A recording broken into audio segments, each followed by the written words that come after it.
Olá, meus alunos da turma 2000, bom dia, tudo bem com vocês?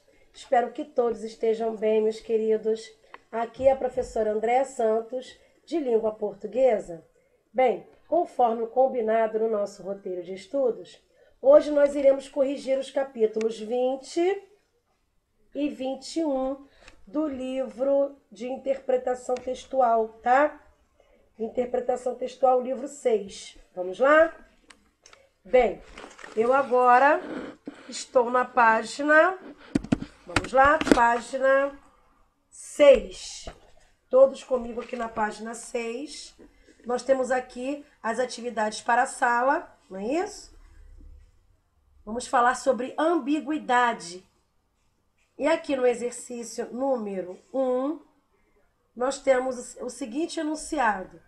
Explique a ambiguidade presente na tirinha a seguir. É uma tirinha de Agar, né? Que diz assim: alguém entrou na nossa casa enquanto estávamos fora e seu cachorro não fez nada. Você não disse que o Chacota era um cão de guarda? Aí o marido responde: ele é, mas guarda as coisas erradas. Bem, aqui no exercício número 1, a resposta deveria ser assim. Vamos lá? O vocábulo guarda, né, a palavra guarda aqui, nesse contexto, é ambíguo, tá? Tem ambiguidade, sim. Vírgula, visto que o sentido referenciado, né, pela mulher, visto que o sentido referenciado pela mulher é o de proteger, né, defender a casa, vírgula, mas a última fala de Agar e a imagem da borboleta observada pelo cão, vírgula, dão a entender que o cão está guardando a borboleta e não o jardim. Ok? Essa é a resposta do número 1. Foi? Bom, agora nós vamos para a questão de número 4, tá? Vamos fazer agora as questões objetivas. Número 4 é uma questão do ITA, que diz assim: na tirinha a seguir, de Caco Galhardo, a palavra sentido, né, que está em negrito, né, sentido, assume duas acepções, ou seja, assume dois significados, né? Aí nós temos aqui a tirinha dizendo: pelotão, sentido. Aí um deles responde assim: sentido do que, senhor?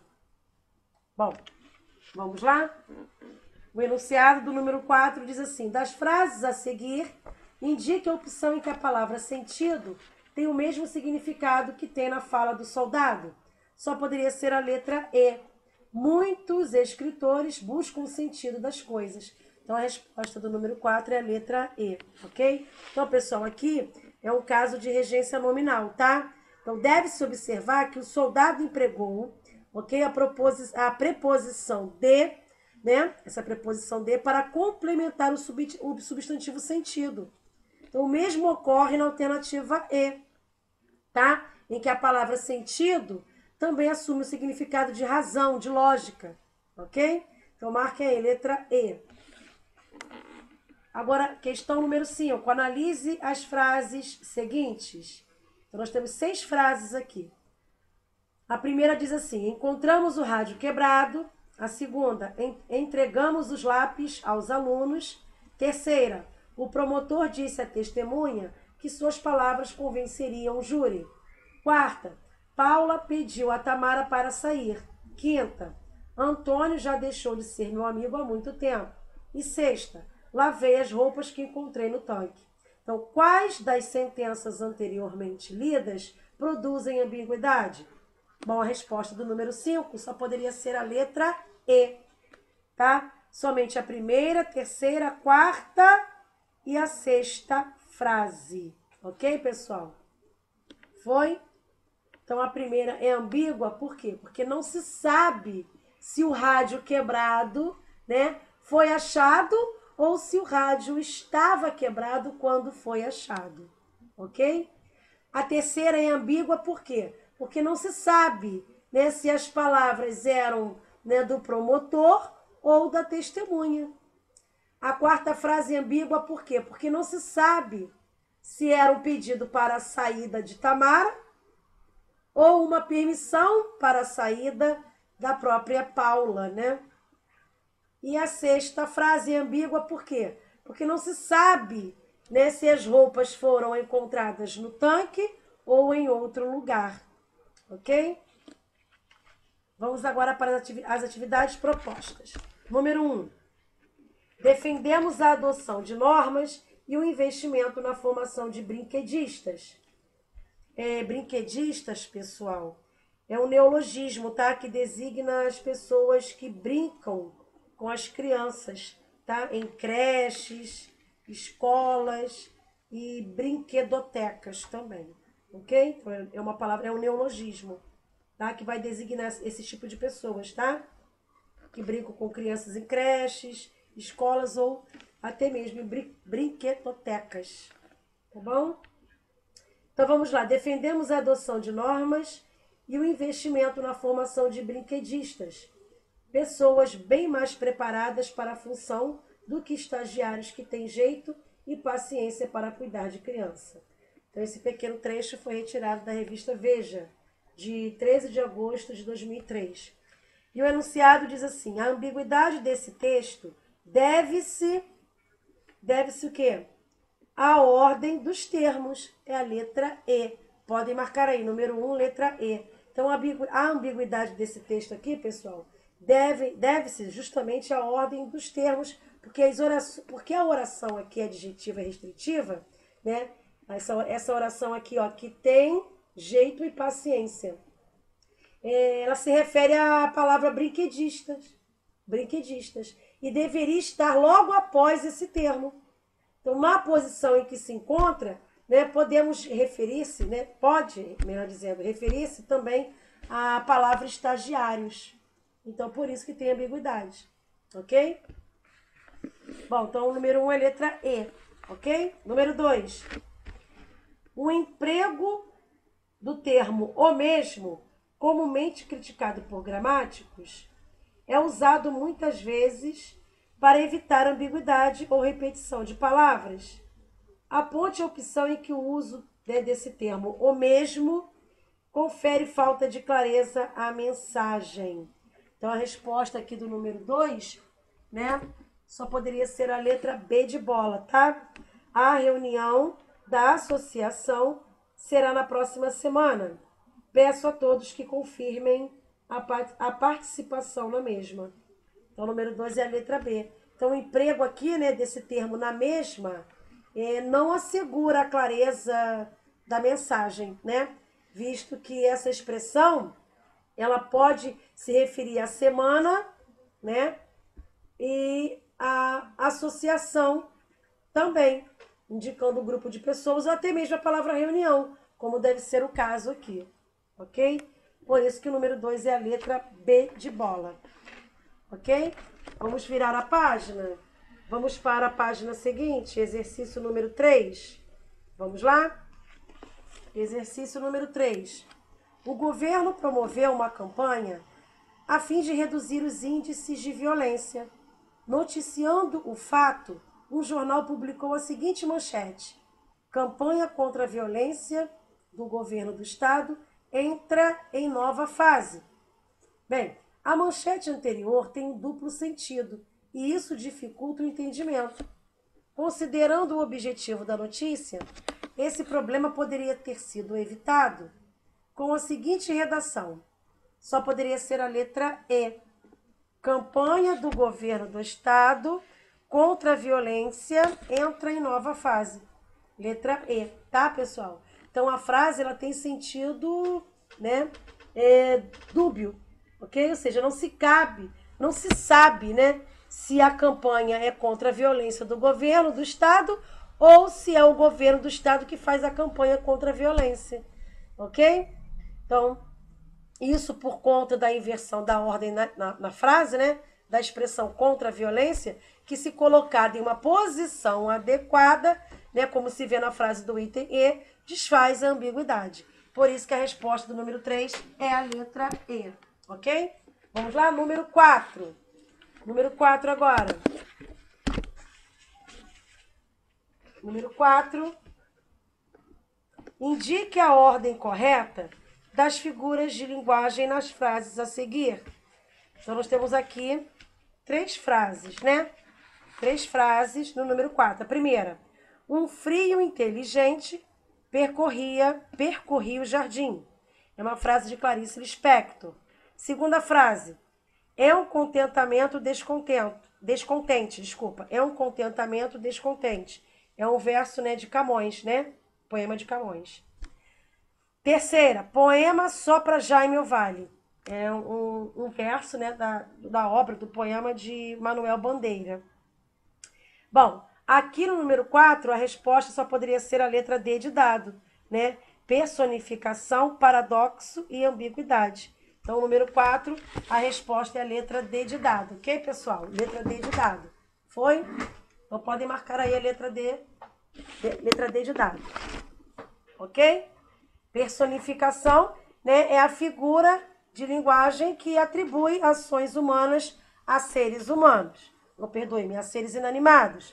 Né? É o caso da expressão frio inteligente, que percorria o jardim, né? E paradoxo, por sua vez, é a figura de linguagem que aproxima ideias opostas e que se contradizem, né? Como no caso, a passagem aqui, contentamento, descontente. E, por sua vez, o poema, como diz Manuel Bandeira, né? Está entre ser só, sendo o poema sozinho e ser somente para Jaime Ovalle, havendo assim uma ambiguidade. Então, número 4, podem marcar aí a letra D de dado, ok? Vamos agora para a questão de número 5. Vamos lá? Questão de número 5, que diz assim, ó, leia o texto seguinte. Primeira mulher: trabalhar o tempo inteiro e tomar conta da casa está me levando à loucura.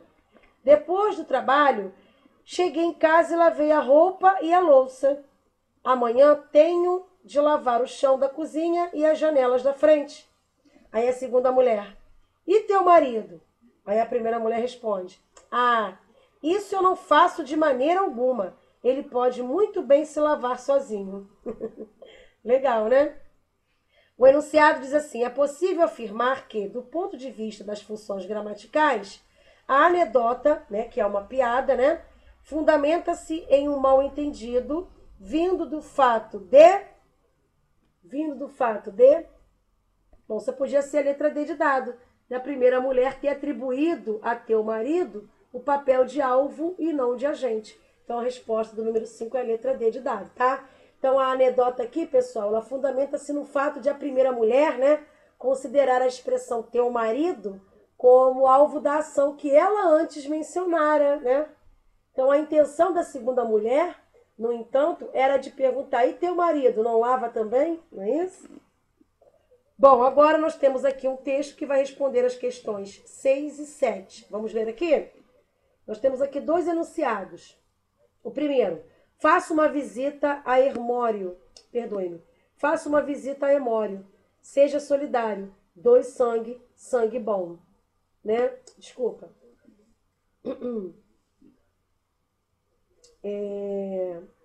Faça uma visita ao Hemorrio. Desculpem. Faça uma visita ao Hemorrio. Seja solidário. Doe sangue, sangue bom. Aí depois, o segundo enunciado: Bibi, General Motors, 2 vezes bicampeã do carro do ano. Bom, a questão número 6, o enunciado diz assim: os anúncios anteriores apresentam semelhanças porque seus criadores, só poderia ser a letra A, exploram na construção do texto o potencial de significação das palavras com criatividade. Então, pessoal, nos enunciados aqui, né, podemos observar que foram empregadas expressões polissêmicas, né? Ou seja, que possuem mais de um sentido, né? Mais de um significado. Então, nos 2 anúncios, há exploração com criatividade, é claro, né, dos significados das palavras. No primeiro termo, sangue, sangue bom, que pode ser interpretado em relação à atitude de uma pessoa de boa índole, né, de bom coração, né? Em outras palavras, disposta a doar, né? bem como em relação à própria qualidade do sangue a ser doado também. Sangue bom, né? No segundo, por exemplo, a construção do BBB, que faz alusão, né, à buzina do carro e ao título de 2 vezes bicampeã que a General Motors conquistou, né? Então, por isso que a resposta do número 6 é a letra A. Número 7. Nos anúncios lidos, os publicitários utilizaram recursos expressivos diferentes para possibilitar ao menos 2 leituras. Aponte o tipo de recurso utilizado em cada um desses anúncios, respectivamente. Só poderia ser a letra E. Semântico, pela polissemia de sangue bom, e morfológico, pela exploração de um prefixo latino. Então, a resposta do número 7 é a letra E. Bom, agora nós vamos para o número 10. Vamos lá? Para fechar aqui a nossa correção. É uma questão discursiva, mas nós vamos fechar aqui com a questão número 10. Leia o texto a seguir. O texto é Perigo, né? É um texto da Juliana Vieira, que diz assim, ó: árvore ameaça cair em Praça do Jardim Independência. Então vamos lá? O perigo iminente ameaça a segurança dos moradores da rua Tonon Martins, no Jardim Independência. Uma árvore com cerca de 35 metros de altura, que fica na Praça Conselheiro da Luz, ameaça cair a qualquer momento. Ela foi atingida no final de novembro do ano passado por um raio e desde esse dia apodreceu e morreu. A árvore de grande porte é do tipo cambuí e está muito próxima à rede de iluminação pública e das residências. Abram aspas. O perigo são as crianças que brincam no local. Fecham aspas, diz Sérgio Marcati, presidente da Associação do Bairro. Letra A. O que pretendia afirmar o presidente da associação? Então a resposta ficou assim, vamos lá? O presidente desejava afirmar que as crianças que brincam no local, estão sujeitas a riscos, ok? Estão sujeitas a riscos. Letra B. O que o presidente afirma literalmente? Bom, ele disse que as crianças é que representavam o perigo, né? Ele disse que as crianças, literalmente falando, né? O presidente disse que as crianças é que representavam o perigo. Essa é a resposta da letra B.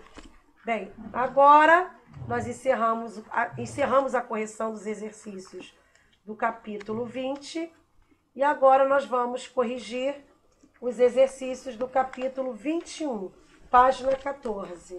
Vamos lá? Vamos mudar aqui a página. Página 14, vamos lá?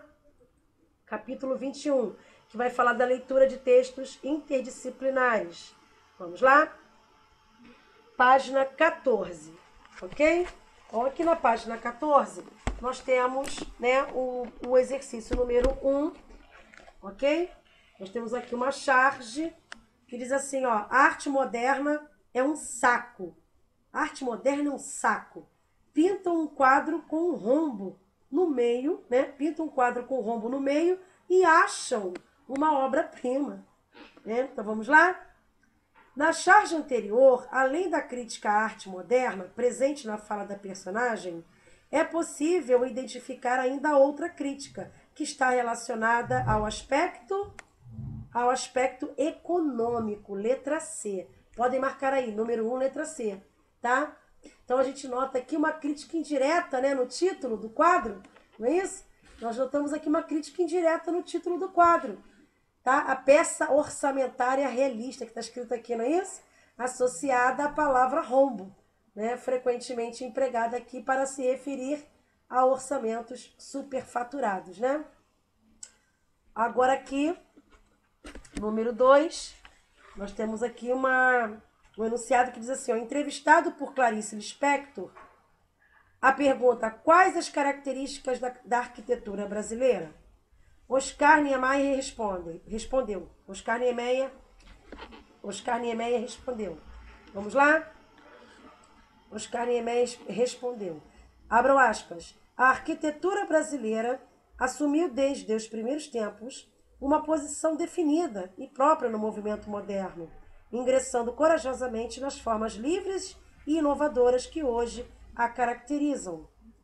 Ao contrário do ângulo reto, entre aspas, né, ângulo reto, era uma curva e suas relações com o concreto armado e nossa tradição barroca que nos atraíam.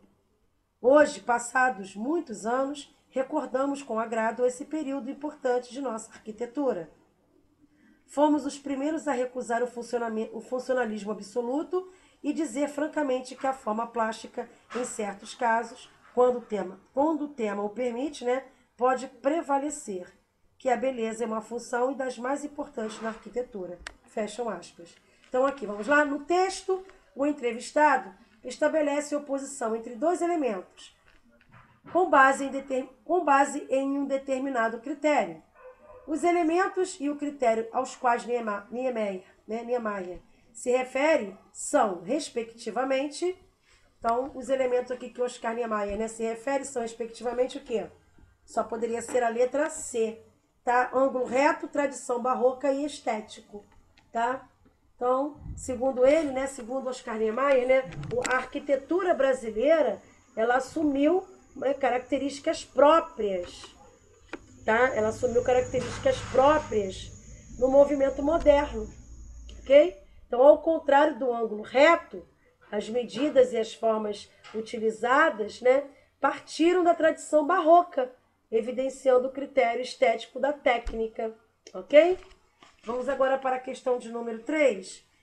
Aqui nós temos um diálogo, né? Considere o diálogo abaixo, extraído do texto O Sonho, de autoria do poeta e dramaturgo sueco August Strindberg. Inês, diz assim, né? A Inês vai falar, né? És capaz de me dizer por que é que as flores crescem no estrume? O vidraceiro responde, crescem melhor assim porque tem horror ao estrume. A ideia delas é afastarem-se o mais depressa possível e aproximarem-se da luz, a fim de desabrocharem e morrerem. Então vamos lá, o enunciado diz, o texto acima descreve em linguagem figurada o crescimento das flores. Segundo o conceito de nutrição vegetal, é correto afirmar que o estrume o quê? Que o estrume fornece nutrientes essenciais aos processos metabólicos da planta, tal como o da fotossíntese. Então, a resposta do número 3 é letra E. Ok? Letra E. Ok, pessoal? Então, aqui no estrume, né, existem substâncias orgânicas que são deterioradas, vamos dizer assim, por organismos decompositores presentes no solo, ok? Então, os nutrientes minerais, né, produzidos por essa decomposição são absorvidos pelos vegetais e utilizados durante seus processos metabólicos, como ocorre na fotossíntese, ok? Vamos agora para a questão de número 4. Examine a figura. Então, nós temos aqui uma figura, né? E aqui o enunciado diz, os versos de Carlos Drummond de Andrade, que mais adequadamente traduzem a principal mensagem da figura anterior, são, vamos ver, proibido passear sentimentos ternos ou desesperados, não é isso? Então, é a letra D de dado. Então, os versos aqui, né? Os versos dialogam com a imagem por confirmarem a mensagem da placa, ou seja, a proibição da expressão dos sentimentos, visto que não há espaço para isso no cenário da pressa, né, e de descaso com os outros, que ocorre nas grandes cidades, ok? Então, né? Então aqui está dizendo, proibido passear sentimentos ternos, né, desesperados ou desesperados, ok? Então a resposta do número 4 é a letra D de dado. Número 5, observe o gráfico a seguir. Então aqui está assim, ó, consumo anual de energia per capita em toneladas equivalentes de petróleo. Então aqui o enunciado diz, o Índice de Desenvolvimento Humano, né, o IDH, é um indicador no nível de desenvolvimento socioeconômico de um dado país que leva em conta simultaneamente diversos aspectos, tais como expectativa de vida, índice de mortalidade infantil, grau de escolaridade e poder de compra da população. A relação entre o consumo anual de energia per capita e o IDH em vários países está indicada no gráfico no qual cada ponto representa um país. Com base nesse conjunto de dados, pode-se afirmar o quê? Que a variação do IDH entre dois países é inferior a 0,2, dentre aqueles cujo consumo anual, né, de energia per capita é maior que 4, né, de consumo de energia per capita, ok? Então, a resposta do número 5 é a letra C. Então, aqui o gráfico, né, ele mostra que o conjunto dos países, né, em consumo anual de energia per capita superior a 4 TEP, né, tem IDH entre 0,8 a 1,0. Então, dessa forma, pode-se concluir que a variação aqui entre qualquer um dos pares possíveis desse conjunto é sempre inferior a 0,2, tá? Vamos agora para as atividades propostas. Então, vamos lá, número 1. Leia o poema a seguir. A Montanha Pulverizada. É um texto de Carlos Drummond de Andrade, que diz assim, ó. Esta manhã acordo e não a encontro, britada em bilhões de lascas, deslizando em correia transportadora, entupindo 150 vagões, no trem monstro de 5 locomotivas. Trem maior do mundo. Tomem nota. Foge, minha serra. Vai deixando no meu corpo a paisagem, mísero pó de ferro, e este não passa. Então, o enunciado diz, a situação poética descrita anteriormente sinaliza do ponto de vista ambiental para a necessidade de, vamos ver aqui, só poderia ser a letra E, tá?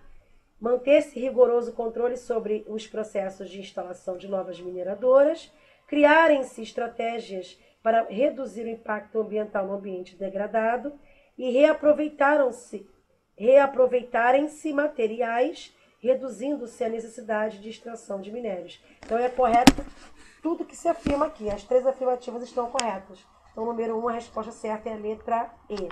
Podem marcar aí, letra E. Foi?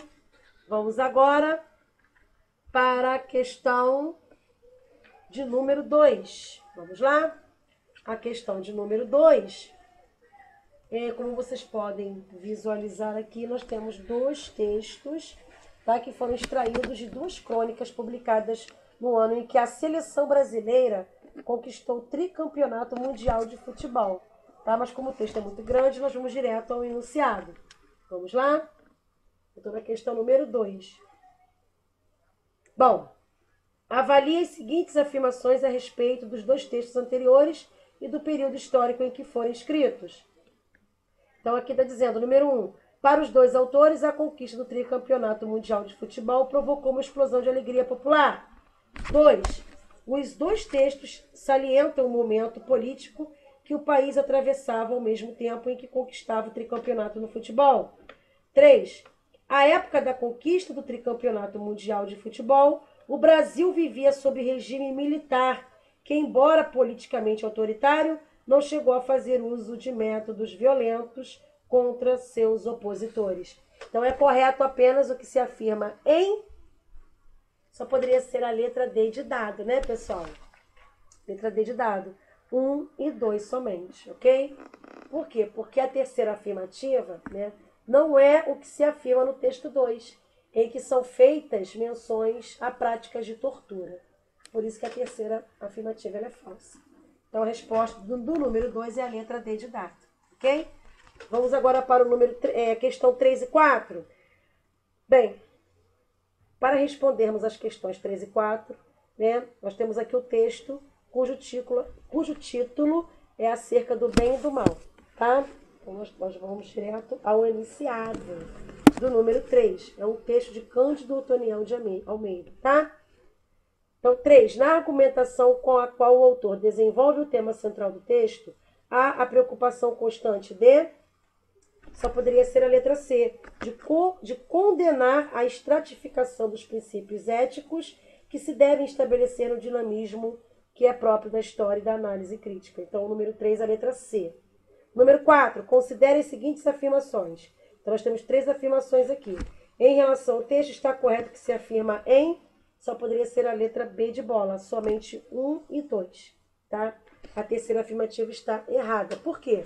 Porque o autor aqui, ao enfatizar a necessidade por liberdade, Ele desqualifica os fundamentalistas que se comportam de forma intransigente e atemporal. Então, somente a primeira e a segunda que estão certas. Então, a resposta do número 4 é a letra B. 1 e 2 somente. Estão certos, tá? As questões 5 e 6, nós temos aqui o texto O Jeitinho do Homem Cordial. Tá? É um texto também muito grande. E nós vamos direto ao enunciado. Enunciado do número 5, tá? Que diz assim, número 5. De acordo com o texto anterior, é correto afirmar que... Letra B. Que a instituição do jeitinho tem origem no comprovado caráter passional do brasileiro. Então, o conceito, né, de cordial, essa palavra deriva da palavra coração e demonstra a característica do brasileiro em agir de forma passional, priorizando interesses privados, né? Por isso que a resposta do número 5 é a letra B de bola. Número 6. Com relação à estruturação dos parágrafos do texto, analise as afirmativas a seguir. Primeira, o segundo parágrafo introduz o tema, discorrendo sobre a origem etimológica do homem cordial. Número 2. O quarto parágrafo apresenta um fato que busca explicar a disposição para a informalidade na esfera pública. Número 3. O quinto parágrafo relaciona o conceito do homem cordial com o jeitinho brasileiro. Então, está correto que se afirma em... Só podia ser a letra E. Todas as afirmativas estão corretas. Ok? Bom, a questão número 7. Nós temos um texto de Aloysio Azevedo. E o enunciado diz assim: o trecho retirado do romance Casa de Pensão, escrito por Aloysio Azevedo no ano de 1884, descreve o cotidiano de uma cidade. Em qual dos contextos a seguir? Só poderia ser a letra A, né? A letra A, tá, pessoal? A convivência entre elementos de uma economia agrária e os de uma economia industrial indicam o início da industrialização no Brasil no século XIX. Então, o texto aqui se refere ao início, né, da industrialização brasileira e a coexistência com o espaço ainda marcado, né, pela tradição agropecuária, tá? Número 8. O texto a seguir foi extraído de uma crônica de Machado de Assis e refere-se ao trabalho de um escravo. Diz assim, ó, vamos ler o texto rapidinho. Um dia começou a Guerra do Paraguai e durou 5 anos. João repicava e dobrava e repicava pelos mortos e pelas vitórias. Quando se decretou o ventre livre dos escravos, João é que repicou. Quando se fez a abolição completa, quem repicou foi João. Um dia proclamou-se a República. João repicou por ela. Repicaria pelo Império se o Império retornasse. Então aqui o enunciado diz, vamos lá? A leitura do texto permite afirmar que o sineiro João, o quê? Que o sineiro João, o quê? Tocava os sinos quando ocorriam fatos marcantes, porque era costume fazê-lo. Então, a resposta do número 8 é a letra D de dado. Então, como se pode observar, né? O sineiro João, ele tocava os sinos por qualquer eventualidade, o que evidenciava, né, o seu caráter não politizado. Então, tratava-se realmente de um costume e não de uma ação, né, motivada, vamos dizer assim. Então, o número 8 é a resposta, é a letra D de dado, tá? Número 9. Leia o texto e a tirinha seguintes. O texto é esse daqui, ó. Um operário desenrola o arame, o outro o endireita. Um terceiro corta, um quarto afia nas pontas para a colocação da cabeça do alfinete. Para fazer a cabeça do alfinete, requerem-se 3 ou 4 operações diferentes. Aí aqui nós temos uma tirinha, né? Vou me aposentar amanhã e sabe o que vou fazer? Vou me aposentar amanhã e sabe o que eu vou fazer? Andar até o fim desta linha de montagem e descobrir o que estou fazendo há 30 anos. Bem, o enunciado diz, a respeito do texto do quadrinho, são feitas as afirmações a seguir. Analise-as. Então, tem 3 afirmações aqui. Primeira, ambos retratam a intensa divisão do trabalho a qual são submetidos os operários. Segunda, o texto refere-se à produção informatizada e o quadrinho à produção artesanal. Terceira, ambos contêm a ideia de que o produto da atividade industrial não depende do conhecimento de todo o processo por parte do operário, né? Por parte do operário. Então, dentre essas afirmações, apenas o quê?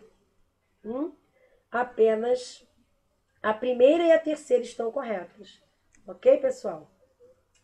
Número 10. Leia o infográfico a seguir. Ó, efeitos do exercício físico. Aí tem aqui, ó, pulmões fornecem oxigênio ao sangue. Os pulmões podem receber mais ar e difundir mais oxigênio ao sangue. Depois, coração bombeia sangue rico em oxigênio aos músculos.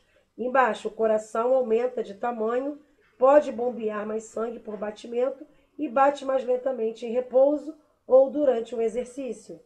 Depois, músculos utilizam o oxigênio para queimar combustível para a produção de energia. Os músculos adquirem tônus e podem queimar mais combustível, né? Especialmente a gordura durante o exercício. Então aqui está dizendo, ó, a ventilação, a circulação e o metabolismo estão internamente ligados e todos melhoram com a prática de atividades físicas. Bom, o enunciado diz, com base nos efeitos fisiológicos do exercício físico no organismo, apresentados no infográfico anterior, são adaptações benéficas à saúde de um indivíduo, o quê? Só poderia ser a letra A diminuição da frequência cardíaca em repouso e o aumento da oxigenação do sangue, tá? Da oxigenação do sangue, letra A. Número 10, letra A. Ok, pessoal? Então, com a prática, né, de atividade física, o coração aumenta de tamanho, né? Podendo bombear mais sangue, tá?